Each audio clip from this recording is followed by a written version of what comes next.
May it please the court. Good morning, Your Honor. Good morning. My name is Dan McKillop with the McKillop Law Firm. I represent Shannon Rogers in this appeal. Did you file a notice of appearance?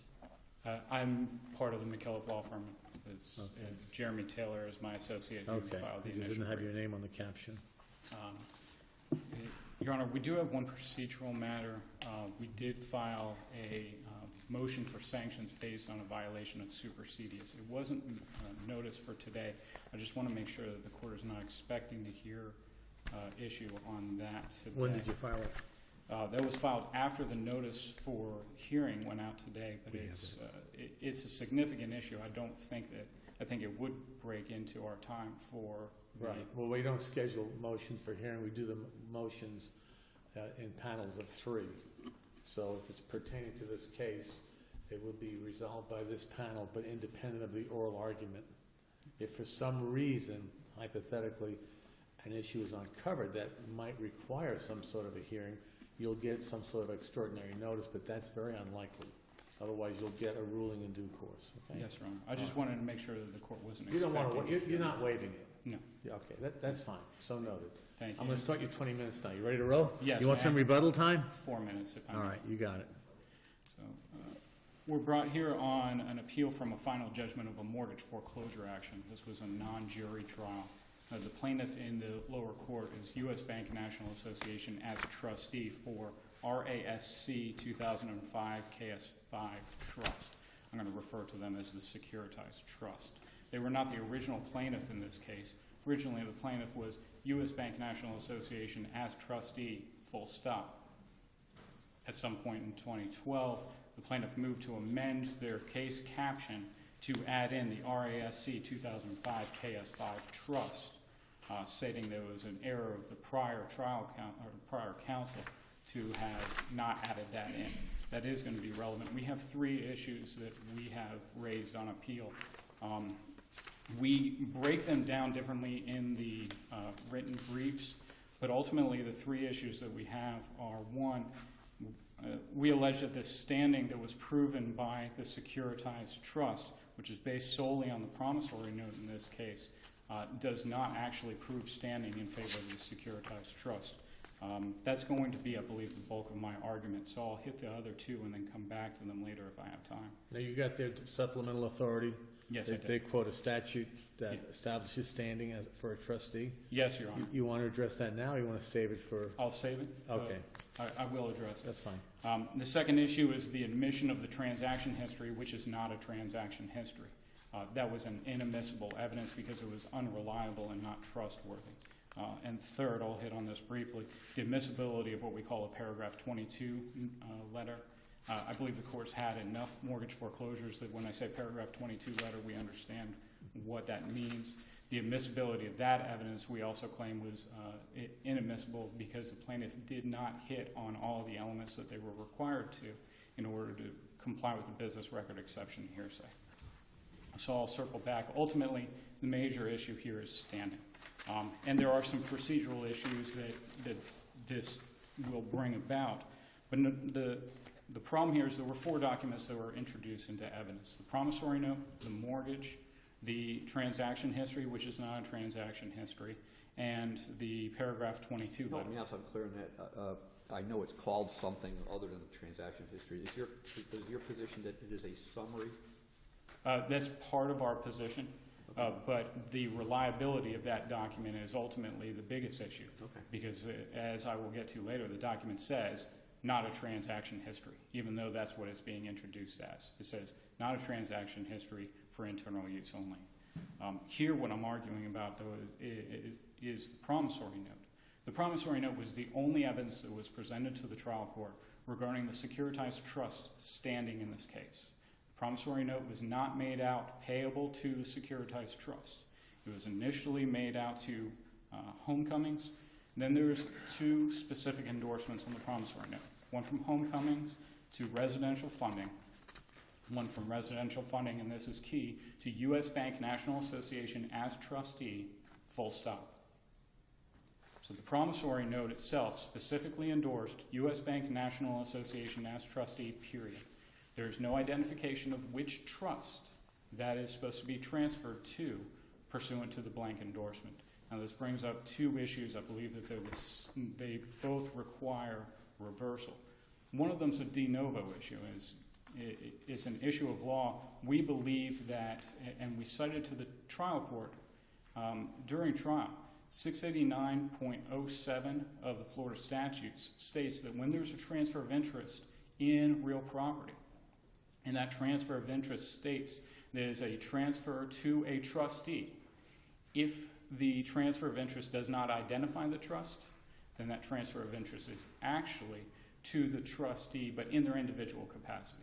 Breaking that down, what that means is, pursuant to that statute, the endorsement was to U.S. Bank National Association in their individual capacity. But the trustee still retains fiduciary duties to its beneficiaries, irrespective of how it's pled as between you and the trustee, correct? That is true. U.S. Bank National Association, as your honors have seen, it has fiduciary responsibility to hundreds, if not thousands, of trusts, many of them on appeal here. That does not mean that there's a connection between this promissory note and this specific securitized trust. That's ultimately what needs to be alleged. Nor was there any allegation or was there any proof at trial of a relationship between U.S. Bank National Association. And ultimately, the issue of law, as we presented under 689.07, is regardless of whatever the fiduciary duty is between U.S. Bank and its hundreds to thousands of securitized trusts, it has no relationship to this promissory note as it stands. The four corners of this promissory note show a specific transfer of interest to U.S. Bank National Association individually. That creates what we believe is an issue of law. I've looked and shepherdized all of the cases that mention 689.07. I cannot see one where the court has interpreted as paragraph 2 or 3, and it's paragraphs 2 and or 3 which would apply to this case. So I do believe this is an issue of first impression for the court. The cases which we have seen and cited where the court deals with 689.07 paragraph 1, the court has said we're strictly construing this language. Basically what happens is if the transfer of interest says to the trustee, period, and does not identify in any way, shape, or form the trust. Let me ask you a question. Let's say hypothetically a mistake is made in a transfer of this nature. What are you suggesting the parties do to correct that mistake if they don't uncover it until the middle of trial? Well, we uncovered it well prior to the middle of trial. We filed a motion to dismiss their amended complaint for this specific reason, put them on notice that this was an issue. But where was the prejudice to your client? Well, the prejudice is that there should have been a comma as trustee, da-da-da-da-da. Well, number one, I don't There's not a duplicate foreclosure out there that's going to be a problem. I don't think that we can make that assumption, nor would I. Well, that would be an example of prejudice. That's why I issued that question. And then you've got a statute of limitations problem. But, I mean, I'm just trying to think where you're coming from. If it's just an error in a nomenclature, is that enough to say they didn't carry their burden of proof, as opposed to the judge factored that in and said that really wasn't enough, that was a mistake that goes nowhere? Well, the judge had no other testimony on which to rely on, other than this promissory note as it stands. Again, you got two problems, as I hear you. Number one, you have the technical correction of the caption, and then which probably the judge could do, but I think your more basic point is that without the identifying trust, I have inadequate proof of standing. Yes, Your Honor. So the result, if I hear you correctly, would be dismiss, start from the beginning. I believe that which probably would not affect the trustee's ability to foreclose on a property, but it could raise some statute of limitations problem for any sort of money damages. Assuming that all of the contractual conditions preceding had been complied with and whatnot. Yes, I believe so. I do believe that the court in this case should have granted the involuntary dismissal. I don't know that based on the four corners of what we have here, it would have prevented a securitized trust coming back later and proving standing by some other means. But so what we do is, tell me why your solution is not make work and tell the bank to go back to go. Well, because if it is make work, it's work that they should have done in the first place, Your Honor. Second of all, we have no idea whether this trust even exists. There's no evidence that was presented to this court that shows, number one, that the trust exists, number two, that they're the proper party to be pursuing this action, even today. The 4 documents are the note, mortgage, transaction history that's not a transaction history, and the paragraph 22 letter, none of which mention even U.S. Bank National Association other than the endorsement, and none of which mention the securitized trust. Ultimately, I believe that de novo review based on the 689.07 is appropriate, but even if we go to the standard that's harsher for Mr. Rogers, and we go on whether there was competent and substantial evidence, the plaintiff in that case still fails because they have not provided competent or substantial evidence to show that this securitized trust has any interest in the promissory note and mortgage. That's ultimately what they had to prove. And there was no documentary evidence, and there was no testimony evidence from the one witness, and that one witness had been employed or had been working on the case for all of 3 weeks. Let me just, use my simple man look at this. They had the note. Isn't that evidence of possession of the note? They had the note, and there's a typo of some degree, but they had the note, and you say that's no evidence of standing? They had the note. There was no. How did they get the note? Is my question. Somebody gave it to them. It was assigned, and they didn't fill out the name correctly. What I hear Your Honor asking is possession of the note enough to get them to where they needed to go? My response is, number one, there's no testimony of who they was. Say that? There's no testimony when you said they have the note. That's an ethereal. Who's the they? Yeah, well, that's another question, right? Yes, which was never proven, and therefore there's no competent, substantial evidence that the they, which needs to be proven, the they that needed to be proven below, was the securitized trust. There's no competent, substantial evidence to show that they had possession of the note at any point in time. These notes end up showing up in the court docket. The they eventually needs to be proven. If a defendant doesn't object to that, so be it. In this case, Mr. Rogers did. It was an appropriate objection, and it was an appropriate motion for directed verdict, which really should have been involuntary dismissal. I'll now get back to the 673.1011 argument. If Your Honor has looked at that statute, 673.1101 cannot avail the U.S. Bank and the securitized trust for 2 reasons. Number one, it says that the person to whom an instrument is initially payable is determined by the intent of the parties. The initially payable person in this case was Homecomings Financial, not the trustee and not the securitized trust. So this statute does not apply to that endorsement. Let's assume that... I can't use the statute for subsequent endorsements of the note? As long as the legislature said what it intended to say, it says the person to whom an instrument is initially payable. Okay. So as long as the legislature meant initially payable, then I would present to Your Honor, no, you cannot.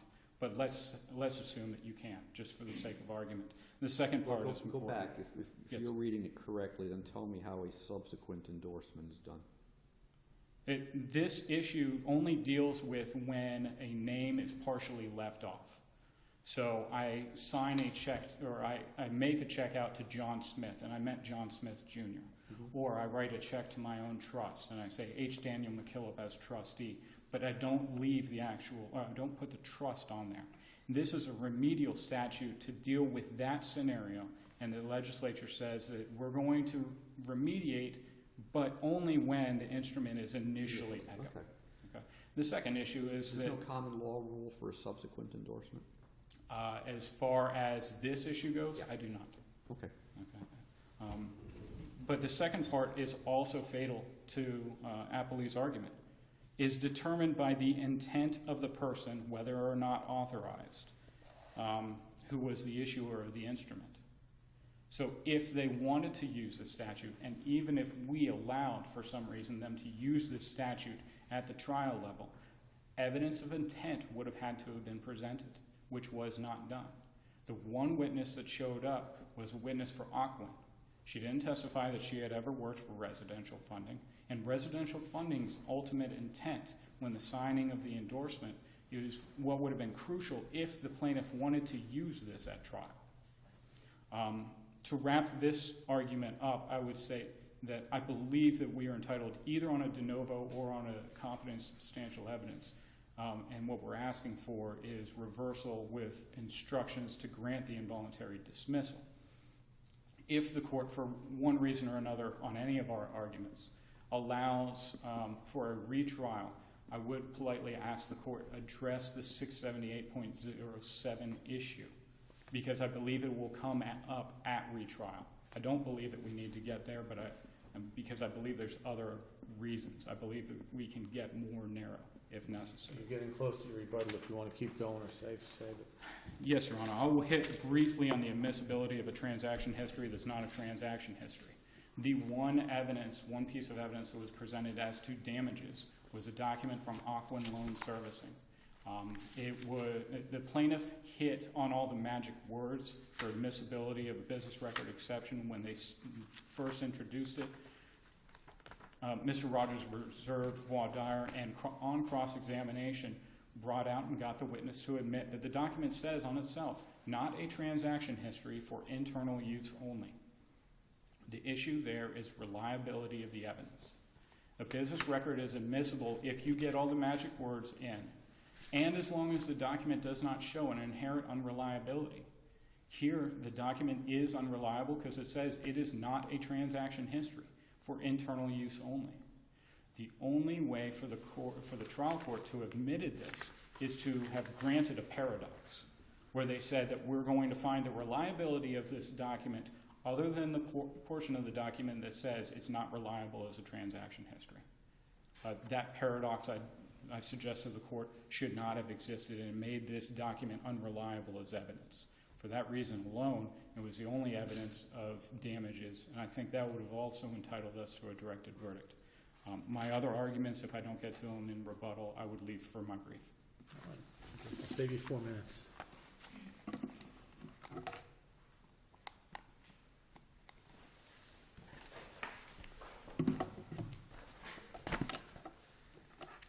May it please the Court. Mary Ann Couch for Appellee, U.S. Bank. I'd like to start with the issue of standing, since that appears to be the most important issue on appeal.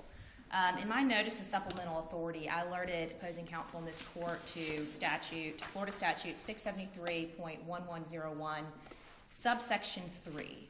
Opposing counsel was referring to paragraph 1 when he stated that this statute only applies to it when an instrument is initially payable. That's incorrect, and that only applies to paragraph 1, which I'm not arguing applies to our situation. Under paragraph 3, a person to whom an instrument is payable may be identified in any way, including by name.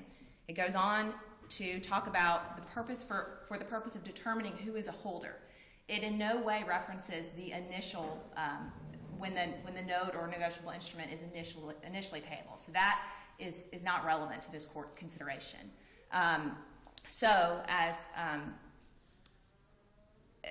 Because the note was secondarily, thirdly payable to U.S. Bank as trustee, under paragraph 3, subsection B1, that is payable to U.S. Bank as trustee regardless of whether or not any beneficiaries were named.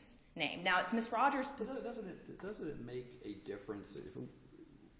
Let us assume that U.S. Bank acts as a trustee for millions of different batches of investors for these notes, and when the assignment is made, there's no way of knowing if it's batch A or batch B of beneficiaries.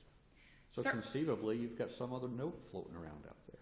Well, respectfully, Your Honor, the note is clear as to what loan it's referring to. The complaint is clear as to what loan it's referring to.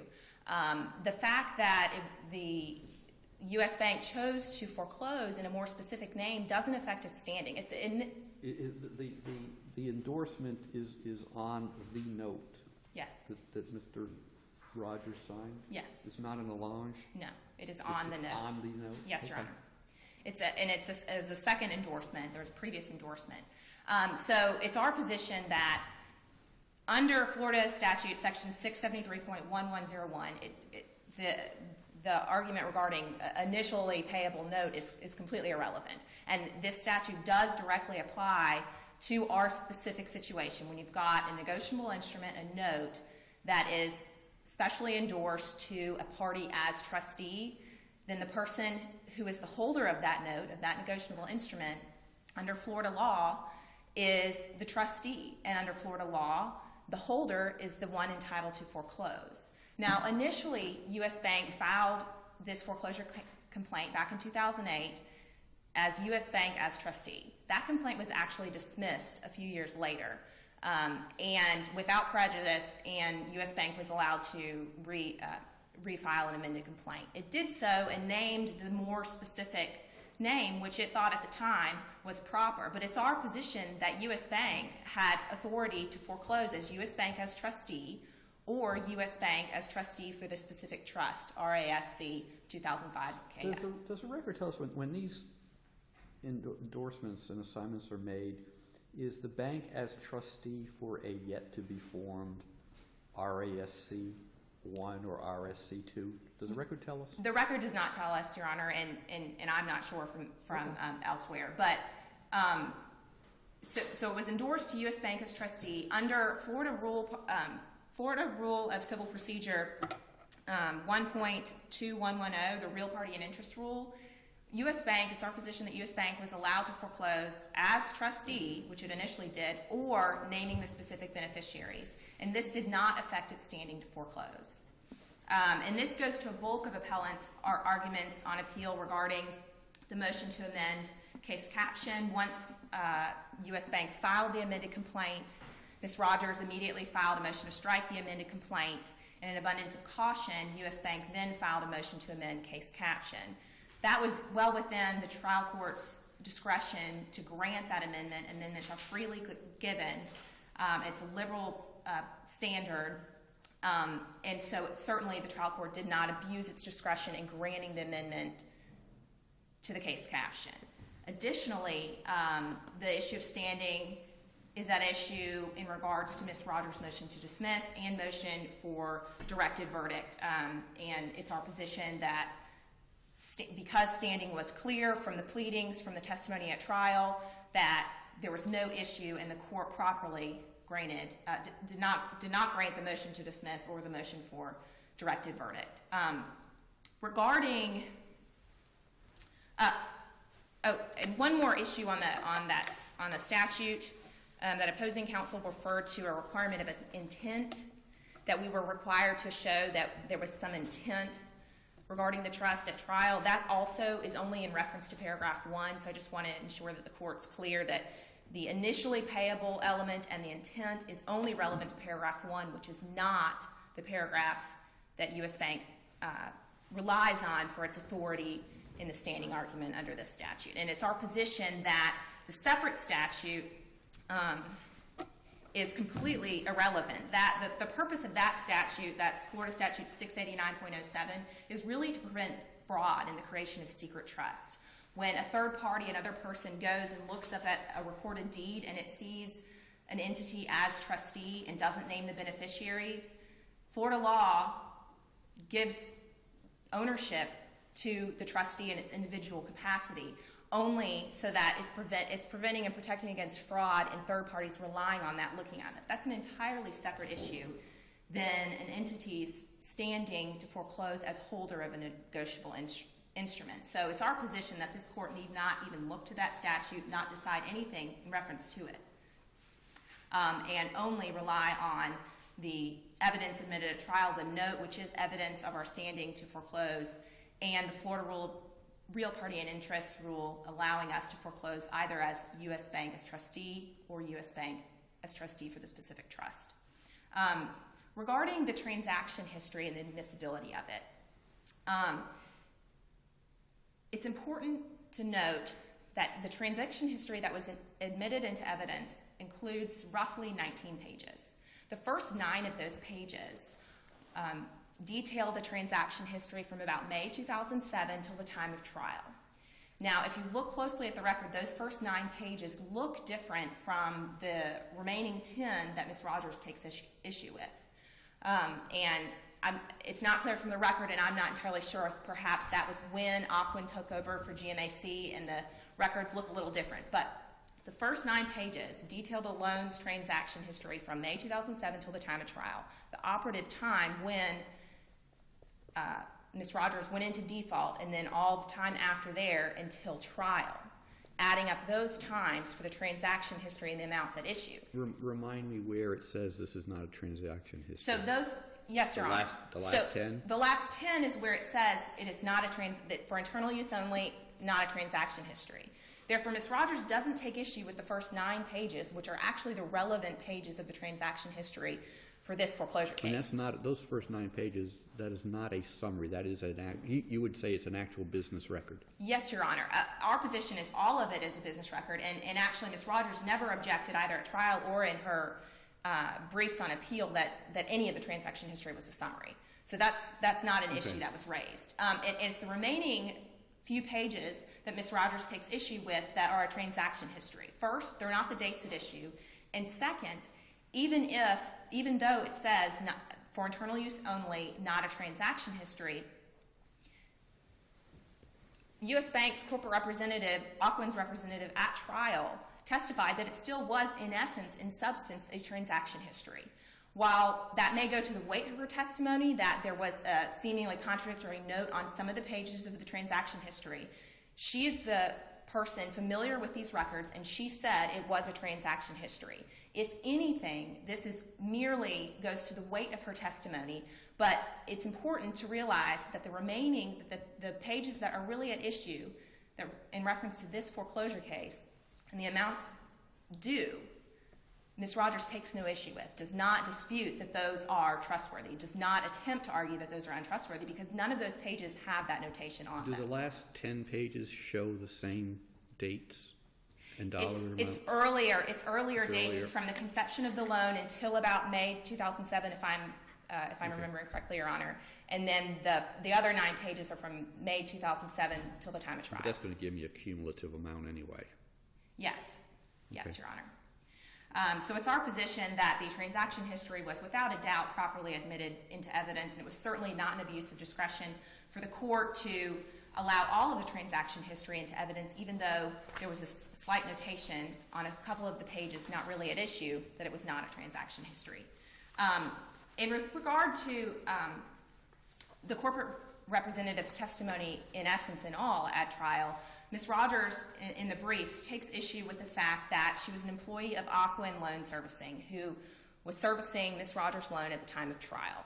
It's true that previously GMAC serviced the same loan, but Florida law does not require the servicer to come to trial or the lender to come to trial and to bring the actual records custodian who created the files, or to bring the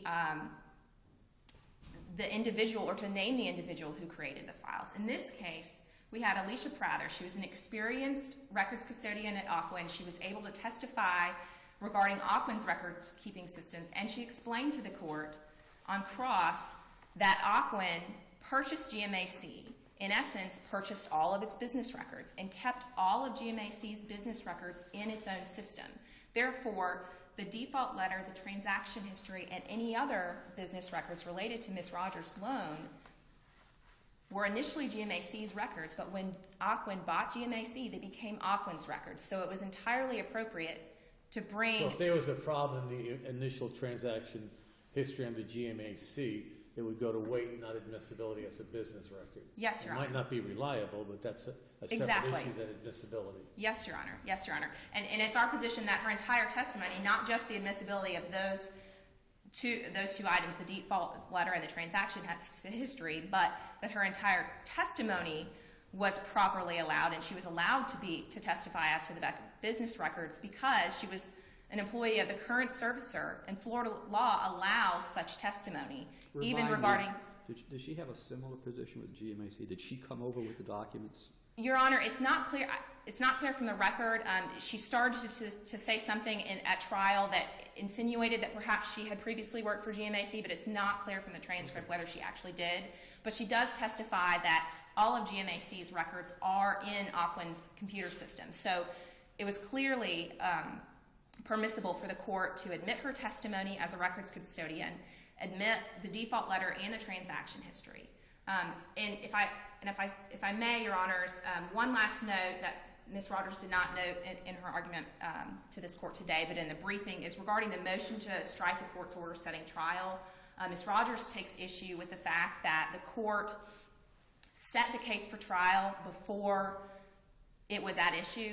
However, all the cases cited in my brief. You can set it for trial before it's at issue, but you just can't actually have the trial before it's at issue. Exactly, Your Honor, and that's our position, that there was no prejudice here, that it was set for trial well in advance. They had notice, and it wasn't actually tried before it was at issue.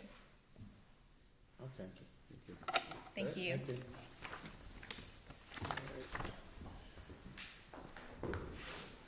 And I've saved you the 4 minutes you asked for. Thank you.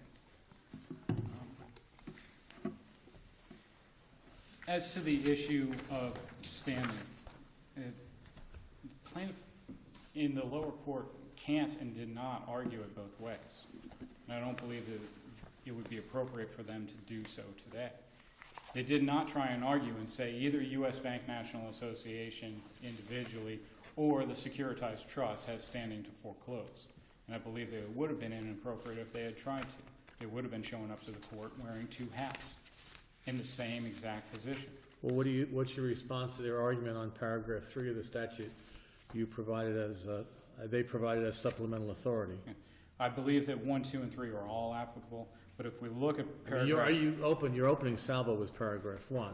They came back with paragraph 2. Yes. I mean paragraph 3. Yes, I believe they're all 3 are applicable. They should be all read together. It's not an or. These are, the way that it's read is these are all rules, at least the way that I read it, these are all rules that apply to the payment of a negotiable instrument. But specifically 3B, 3B1, the instrument is payable to a trust, an estate, or a person, then it's payable to the trustee as the representative. They don't say, it doesn't go the direction that the plaintiff wants it to go. This section does not go that if it's payable to the trustee, we've really meant it's payable to the nondescript and non-mentioned trust. Additionally, there was no evidence presented at trial that this securitized trust, number 1, exists, number 2, is the actual owner herein. So wasn't that taken care of if I've got an endorsement right on the note? No, the securitized trust is not taken care of, Your Honor. The securitized trust is an alphabet soup. Well, it certainly minimizes any risk that your client's going to get popped for a second note that's floating out there. I don't believe that it necessarily does, because these securitized trusts, they come and go. There's no evidence, number 1, that it even exists, so there's no reason to believe that res judicata applies. Number 2, anyone, because the legislature and the courts have opened this up so much, anyone can come in and claim that U.S. Bank was a thief on the promissory note and enforce it again under 673.3091 under the lost, destroyed, or stolen instrument, and they would have a legitimate claim. If we're going to set up and allow these defendants or these plaintiffs to come in the manner in which they're doing so, at the very least, competent, substantial evidence of this trust owning this note and mortgage must be provided. And that wasn't mentioned. In fact, RASC 2005 KS Trust, I don't believe it appears on the transcript. At least it doesn't come out of the mouth of the witness in this case. Ultimately, that's the issue. And the interplay between 673 and 678, I would leave that up to the court. I believe it's first impression. I don't believe that 678.07 has been interpreted by the court in this manner. And whether the negotiable instrument or the transfer of interest in a property statute applies, I don't have any case law other than the best argument that I can make as to that. As to the issue of the statements about the transaction history that's not a transaction history. The court made no representation on what it was basing its final judgment on.